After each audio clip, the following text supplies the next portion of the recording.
Bareilly court ने 3 गंभीर मामलों में दोषियों को लंबी जेल और जुर्माने की सजा सुनाई। शहर के इज्जत नगर में तेजाब हमले के आरोपी युवांश को 27 साल, देवरनिया में अपहरण और दुष्कर्म के आरोपी दीनदयाल को 18 साल और कैंट में नाबालिग से छेड़छाड़ करने वाले शैलेंद्र को 4 साल की सजा दी गई है।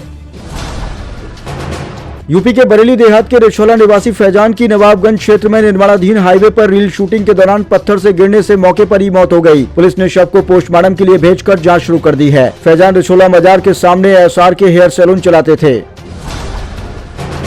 बरेली एंटी करप्शन टीम ने विद्युत विभाग के एक जूनियर इंजीनियर को 20,000 रुपए की रिश्वत लेते रंगे हाथों गिरफ्तार कर लिया। शिकायतकर्ता अमरजीत सिंह ने आरोप लगाया था कि उनकी मां के नाम नलकूप बिजली कनेक्शन का एस्टीमेट बनाने के बदले अवर अभियंता प्रदीप बाबू भारती घूस मांग रहा था। जांच के बाद एंटी करप्शन टीम ने ग्राम रसूलपुर बिलहरी में लगे बिजली बिल जमा कैंप में जाल बिछाकर आरोपी को रिश्वत लेते हुए पकड़ लिया। शबे बारात की मुकद्दस रात 3 फरवरी को अकीदत और एहतराम के साथ मनाई जाएगी। दरगाह आला हजरत के सज्जादा नशीन बदरुल शरिया मुफ्ती एहसन रजा कादरी एहसन मियां ने कहा कि यह रात रहमत, बरकत और मगफिरत की है, जिसमें अल्लाह अपने बंदों की दुआएं कबूल करता है। उन्होंने मुसलमानों से नमाज, तिलावत, जिक्र, अज़कार और तौबा इस्तग़फ़ार में रात गुजारने की अपील की। यूपी के बरेली में फर्जी कंपनियों के जरिए बड़े स्तर पर जीएसटी चोरी करने वाले गिरोह का पर्दाफाश हुआ है। क्राइम ब्रांच की एसआईटी ने मेरठ निवासी योगेश शर्मा को गाजियाबाद से गिरफ्तार किया, जिसे इस पूरे रैकेट का सरगना बताया जा रहा है। जांच में सामने आया कि गिरोह फर्जी बिल और ई बिल बनाकर करीब 20 करोड़ रुपए का इनपुट टैक्स क्रेडिट हड़प चुका था। आरोपी और उसके साथियों ने बरेली में नकली फर्म बनाकर करोड़ों का लेन देन दिखाया, जबकि असल में कोई सामान नहीं चलता था।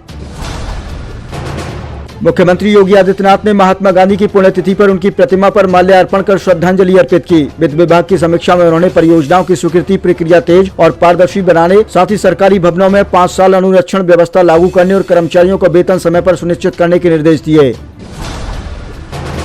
समाजवादी पार्टी के राष्ट्रीय अध्यक्ष अखिलेश यादव ने कहा कि जातीय जनगणना से सभी वर्गों को उनका हक और सम्मान मिलेगा, लेकिन भाजपा समाज में झगड़ा और नफरत फैलाना चाहती है। उन्होंने कन्नौज के विकास पर भाजपा सरकार को विफल बताते हुए कहा कि सपा के समय के काम बर्बाद कर दिए गए हैं। अखिलेश यादव ने कहा कि पीडीए की ताकत से भाजपा घबराई हुई है और 2027 में जनता का नारा होगा भाजपा हटाओ। सड़कों की बदहाल स्थिति और जल जीवन मिशन की शिकायत को लेकर भाजपा विधायक ब्रजभूषण राजपूत ने जल शक्ति मंत्री स्वतंत्र देव का काफिला बीच रास्ते में रोक दिया। कलेक्ट्रेट मार्ग पर विरोध प्रदर्शन के दौरान सुरक्षा कर्मियों के साथ तीखी नोकझोंक भी हुई। प्रशासन ने हंगामा बढ़ने पर समर्थकों को हटाकर मंत्री का काफिला रवाना कराया। इसके अलावा अयोध्या में डिप्टी सीएम केशव प्रसाद मौर्य पूर्व विधायक खब्बू तिवारी की माता की 13वीं में शामिल हुए। लखनऊ एयरपोर्ट से जेद्दा जा रही सऊदी एयरलाइंस का विमान शुक्रवार दोपहर तकनीकी खराबी के कारण वापस लखनऊ लौट आया। इमरजेंसी लैंडिंग कराई गई, जिससे विमान में सवार 285 यात्रियों को सांस लेने में थोड़ी दिक्कत हुई। सभी यात्री सुरक्षित हैं और विमान की मरम्मत के लिए इंजीनियरों की टीम कार्रवाई में लगी हुई है।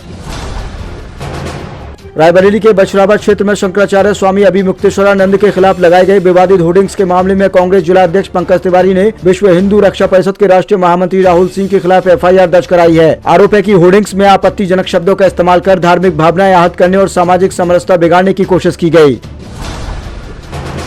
भारत निर्वाचन आयोग ने प्रवासी भारतीयों को मतदाता सूची में नाम दर्ज कराने की सुविधा दी है। 2011 में लोक प्रतिनिधित्व अधिनियम 2050 में संशोधन कर नियम 20 का जोड़ा गया, जिसके तहत जो भारतीय नागरिक रोजगार, शिक्षा या अन्य कारणों से विदेश में रहते हैं, उन्होंने किसी अन्य देश की नागरिकता नहीं ली है, वे ई रजिस्ट्रेशन के माध्यम से अपने नाम का पंजीकरण कराकर लोकतांत्रिक प्रक्रिया में हिस्सा ले सकते हैं।